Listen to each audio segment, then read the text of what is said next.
Any believer cannot dispute the fact that the Lord our God, the Lord is one.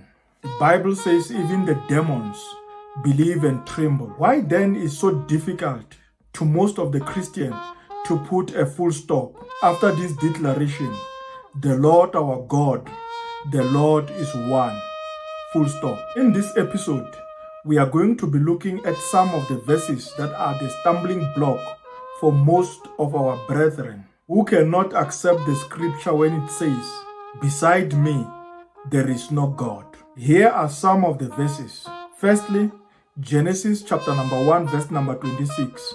It says, "Then God said, let us make man in our own image, in our own likeness." It is the belief of the most Christians that this scripture, where God speaks in a plural form, that there is more than one person in the Godhead.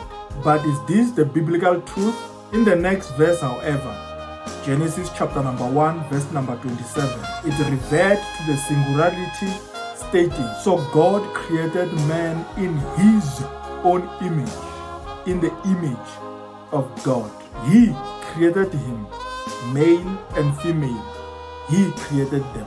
Furthermore, the same writer of Genesis reiterate and write Deuteronomy chapter 6, verse number 4, saying, "Hear, O Israel, the Lord our God, the Lord is one." What is your take? Is this one God more than one person? Secondly, the scripture in Genesis chapter number 19, verse number 24, it says, "Then the Lord rained brimstone and fire in Sodom and Gomorrah from the Lord out of the heavens." Some Christian brethren reference this scripture to mean that this one God of the universe is more than one person.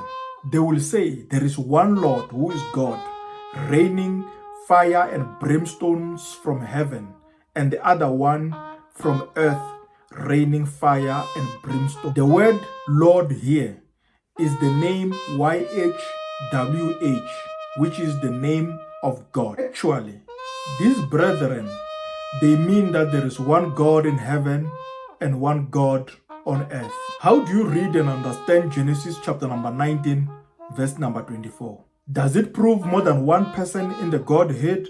Thirdly, Matthew chapter number 3, verse number 16 says, "When he has been baptized, Jesus came up immediately from the water, and behold, the heavens were opened unto him, and he saw the Spirit of the Lord descending like a dove, lighting upon him. Suddenly, a voice came up from heaven, saying, This is my beloved Son, in whom I'm well pleased." Here we find Jesus being baptized in Jordan River, the Spirit of God descending like a dove, and a voice coming from heaven. We have three entities here, right? Jesus Christ, the Spirit of God, and the voice from heaven. What is your take?